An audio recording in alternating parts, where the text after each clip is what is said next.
Hello and welcome to the Car Care Nut Shop and welcome to mid-surgery video. So this is a 2009 Toyota RAV4 with the 2.5 2AR FE. Now this engine has a notorious problem for rattle and cold start.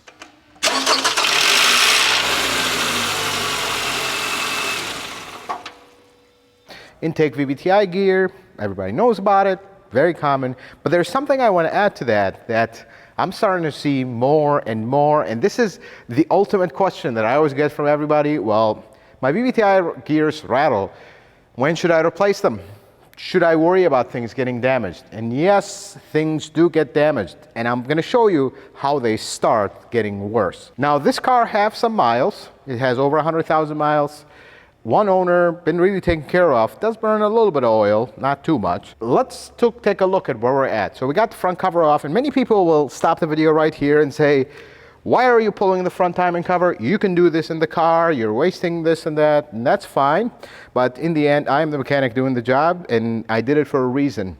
I always pull the front timing cover on these because the only reason Toyota made that procedure, so you can do the gear in the car, risking leaking the whole cam tower and all that, is to have a low warranty time. So let's do the job right. Pull the chain off, check all your guides, check everything. Because, let's look at this guide. You look at it right now, looks perfectly fine, right? I mean, it's a guide, just holds the chain at the top, looks great. There's nothing really wrong with it, except if you really look close at it, and I do this to it, it's actually broken. That's not supposed to come right out, and it's broken right here. This locking tab is gone. This is a huge problem because when eventually this wiggles itself off and flies off and comes down and gets ground by the chain, first, this is going to end up in the bottom of the oil pan, clogging your pickup. And the second thing is the chain will start rubbing on this metal piece. We've already had one do this. It's an engine that we've done. That one was on a Venza, it's burning oil. I pulled the engine apart. We were replacing the VVT-I gear, and this was completely gone. And then we actually found the guy to pick up. This one, it's such a small piece, it's not going to cause an issue, but this is why you want to look further than just the VVT-I gear. And this is perhaps why you don't want to keep rattling on this gear, because every time this gear rattles, it rattles the whole chain, and it starts slapping on this, and that's what breaks this guide, which otherwise would probably last the life of the car. Now what we're going to do here, and something else that I've seen, there's two guides for this. I want to take it out and I want to inspect it. This would be the time to replace it if we have issues. If we have no issues, you can actually reuse them. Toyota guides are really high quality and they last forever. This one broke because we have a bad VVT-I gear, which we're also replacing. So without further ado, let me pull the tensioner. Let's get all this mess out and we'll inspect them closely. Let's take the chain tensioner off.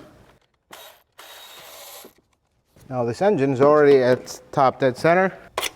There it goes. Here's the chain tensioner. Some of them have a gasket, some of them do not. This one does, which does get replaced every time you remove it. Let's talk about the criteria of replacement and how urgent is this job to get done.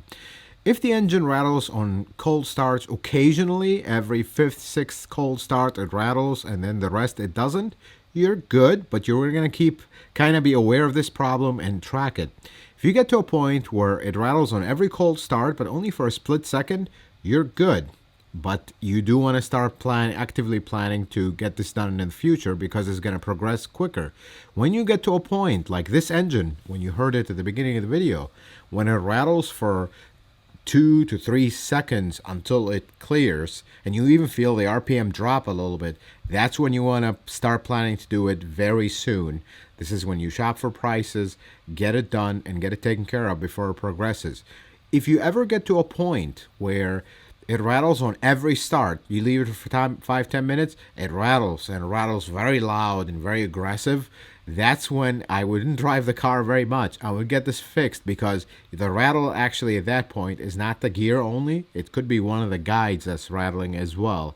So this is the general criteria, folks. Always use original parts. Don't use used parts.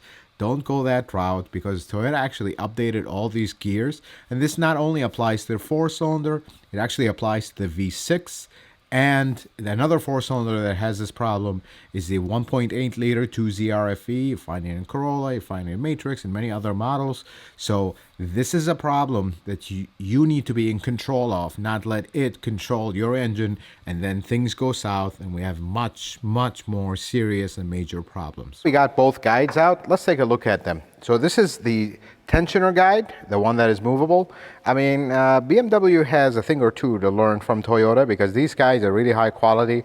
Aluminum backing, the front's very clean. This car has well over 100,000 miles, and they look literally brand new. No groove, no nothing. Yes, you have some discoloration where the chain goes, but that's about it. And folks, when you take these apart, reuse them. There's no need to replace them. Most people replace them just because, and because it's just a waste of money. This guide is stable. All the tabs are there. I don't see anything broken. So this did not get damaged by the VVT-I gear. The other guide, the stationary one, which I have seen break, this one normally moves. That is normal for it, but the tabs are not broken. Everything is together. Nothing is really broken, and the same thing. We have no groove, no nothing. What I've seen this guide do in really extreme cases is break in half. It literally just snaps in half, and now you have this whole thing rattling around. And eventually what ends up happening is this rips out of the cylinder head when it just keeps rattling and rattling and rattling, and you just keep going and not really care about it. It'll rip out of the cylinder head or the block, and now you might end up having to replace the block. But usually when that happens, the whole thing grenades and you wipe out all the valves, and we have major catastrophe. We don't want to get to that point. But let's look at the guide that actually broke. Didn't break completely, but let's pull it out and let's look at it. So here's that guide. Put this bolt to the side. You notice even though it is broken, it does not really have wear on it. It just was, the chain was beating on it because of the gear that was bad, and it broke this little tab. That's it. That's all it takes. But eventually when this comes off and falls down, the chain will start going here, and then we have serious problems. So we're going to go ahead and order one for this customer. This was not actually included in the original job, but these are actually not very expensive. So we're not going to quote him the stuff that he doesn't need, just that one, and we should be good. But now we want to continue the job of pulling the chain out and taking a look at it.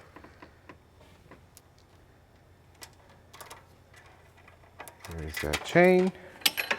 By the way, folks, before we talk about the chain, most Toyotas will have some kind of, like literally a bolt head on the camshaft. Usually they're either 24 or 27 millimeter. Just like this, you can turn the cam, hold it, whatever you need to do, they're always there. Well, let's look at the chain. Now, most people right now will be pausing the comment, oh my God, you have to put a new chain, new guide, and maybe replace everything that's in the way. We're not working on Chevys here. This is Toyota. Remember, I've told you in the previous video, Toyota chains, they have the wear paint. If this paint is gone, you replace the chain. That means this chain have overheated beyond its normal operating heat, and this is a thermal paint. It just wears out and you won't see it anymore. Well, when you see it bright as day like you do right now, this is a good chain. We're gonna reuse it. You can bet on that, because we're not in the business of just replacing everything that's in our way just because this car has 100,000 miles. No, this will last easily the life of this engine. So why are we saying broke? Don't fix it. Now, if it's something you know is a common failure, like you took a water pump out for something, you know water pumps fail on these, replace them.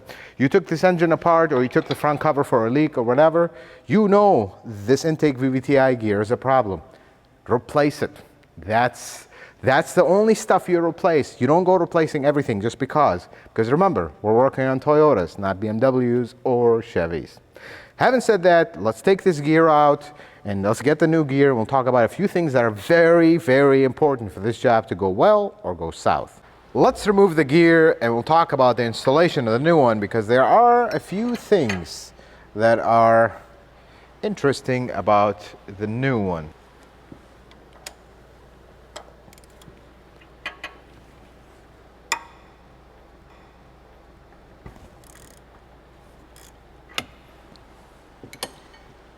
You always hold the cam and pull the gear. So you're going to pull the bolt.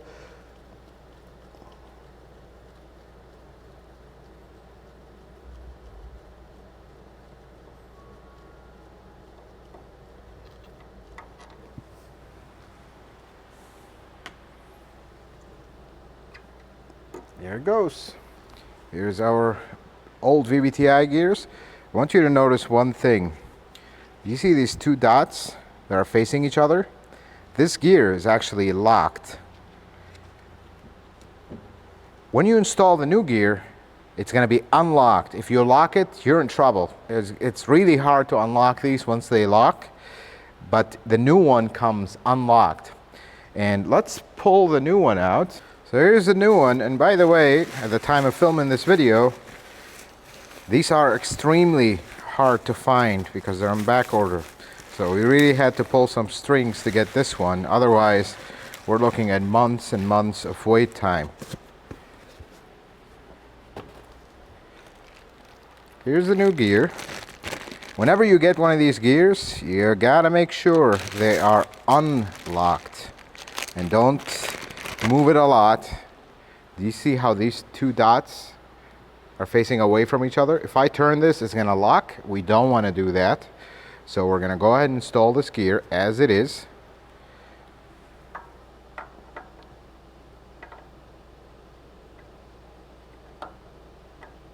There we go. Now we're gonna put our bolt.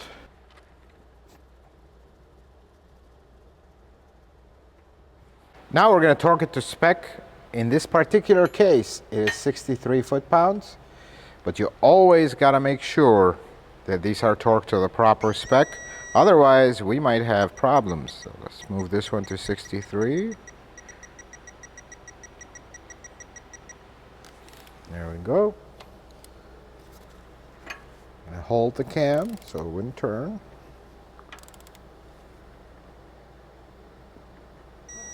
There we go. Let it rest. Double check it. There we go. Now, I have seen this mistake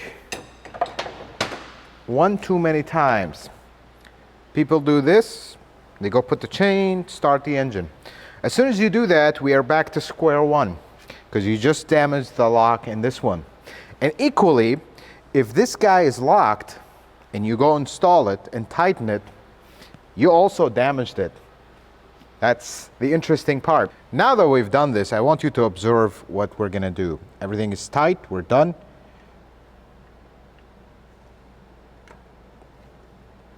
This gear is locked now. You have to do this. If you do not do this, we just damaged the new gear. I've seen this too many times. I had to tell you, in case, I don't think this would probably be a DIY job, but if it is, if you are a technician, you have someone who's doing it for you, make sure this gear is unlocked when you start. When you tighten it, you lock it after you're done. Otherwise, we just damaged everything. And these are the little things that people skip over in the instructions. They actually tell you how to unlock it if it is locked. You have to put air pressure. These are the holes, and this is the other thing. You go do a job like this, you gotta know what you're going into. Because these holes,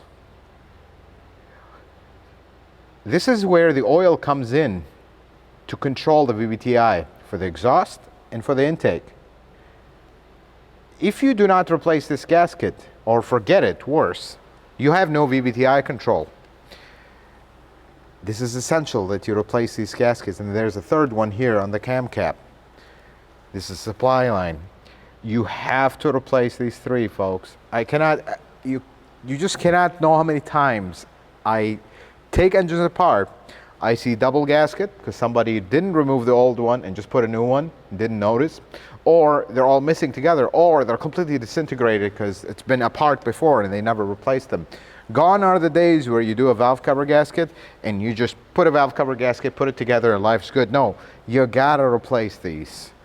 Now, at this point in this car, we're pretty much done with this job. We're gonna actually have to hold because we gotta wait for this guide that broke to come in. It's gonna take a day or two. So at this point, it really becomes nuts and bolts. You're gonna clean everything. We've already taken one of these engines apart. You guys have seen it, so I'm not gonna bore you in this video, but we can actually do one thing, attempt to do one thing. I'm gonna try to take this gear apart and let's see if we can see something visible in it.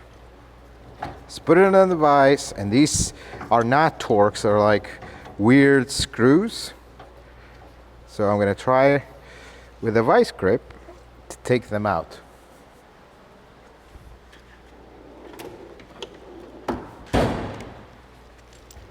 Let's see if we're successful. The only way you can take these apart. There we go.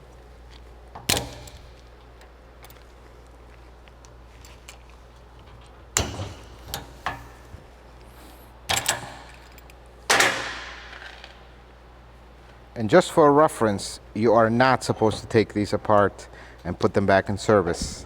These are non-serviceable. Well, we're taking this apart just to see if we see anything we potentially won't.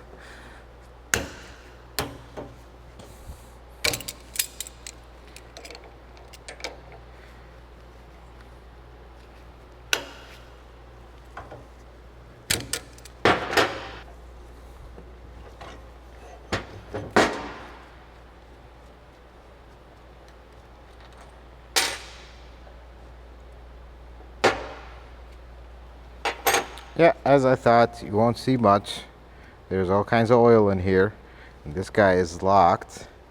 I'm going to try to pull the lock and see if it comes out. See, that's the problem. They're just not as smooth moving.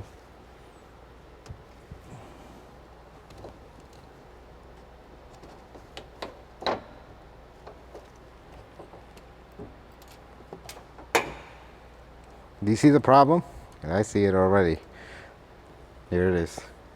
Now this lock is gonna, do you see how it was stuck? Now it's stuck again. It's just not as smooth moving. In certain angles it comes out, but now it's stuck again. This is a problem because this tiny little spring is trying to push this up. Now if this gets jammed, this won't be able to push it up. So what they did here is they strengthened this spring and they changed the diameter of this where it's has a little bit more clearance. I mean, we already can't even, here we go. You gotta fight this, and this little spring is not gonna fight this. There's oil pressure that pushes this guy down, and if it gets stuck, it's not gonna come up to lock, and that's when you get the horrible rattle. It's not gonna happen all the time. And people will ask this, and this is the biggest thing. You've just seen this live from a car. We just pulled it off, and this is how it looks. People will ask, well, why does this gear only rattle on cold start? And that's a very good question. See, when you start the car, you saw how this one, I mean, we've had this car off for a while, and you saw how much oil was here. All the cavities were full of oil. So even though the pin got stuck down, we still have enough oil there where the gear is not gonna start rattling and hitting the vanes. But when the car sits overnight, this oil tends to drain back down. And now we have the problem. I mean, we just started this job, by the way, it doesn't take long.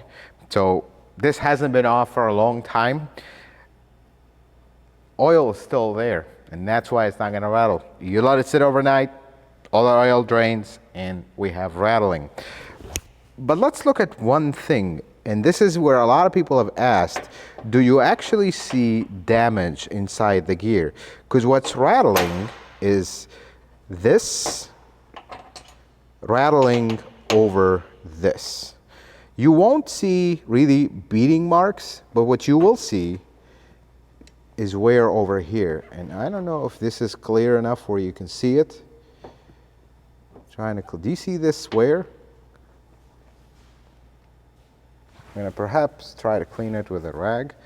You can see it better. Right there. This is the wear area. Right here. I'm going to flip it. I'm going to look at this one. Do you see how this one is worn here, but not worn here? Because this is the area where it's rattling back and forth. There's a little bit of oil here. It's just rattling against this. So that's really what you're going to see. You're not going to see wear on the vanes. Now this one, small vane, you have all the wear here. Other one, same thing. And this is where the wear is going to be. It's not really going to be the vanes themselves. So folks, now you know how this progresses. And eventually, I have very rarely seen a gear completely blow up where it causes issues, but usually it's the guides. When the guides let go because they've been beaten for years and hundreds of thousands of miles, they just fall apart, and this whole engine this engine that otherwise would last hundreds of thousands of miles just goes out in one instant, and everything comes grenading down. All the valves are bent. The bolts that hold the guides, they're all gone. They're all ripped out of the head and the block. And that's it. At that point, there is no mechanic that will be comfortable tapping that hole that got all mangled and beaten and put that same guide in the same hole and send it out the way. It's just not going to happen. If there's a mechanic like that, I would be wary with them, because that is not long-lasting repair. I don't do repairs here for them to last you a week or two or a month or two. I want them to last years. If there is damage to the cylinder head, we're done. You need a new cylinder head, or you need to do something about that hole. And most of the time, by the time you send it and have a machine shop weld a new place and they'll do all that mess, just replace it. Because with Toyota, you don't want to mend things. Things last forever. You got a rattling VVT-I gear, replace it. If you don't replace it, you're going to grenade things, and now we have big problems. Folks, I hope this video was helpful, informative. I hope you learned something new. I hope if you have this happen to your car, now you know where this is heading, so you decide if this is something you want to fix or not, which is something the owner of this car thought about long and hard, and he decided to do it, which I think he did the right thing, because this car is really in good shape. Folks, if you like this video, consider giving it a thumbs up. If you're not a subscriber, consider subscribing to the channel. Check out some of my other videos. And until the next video, folks, may the Lord bless you and keep you, and you have yourself a wonderful day.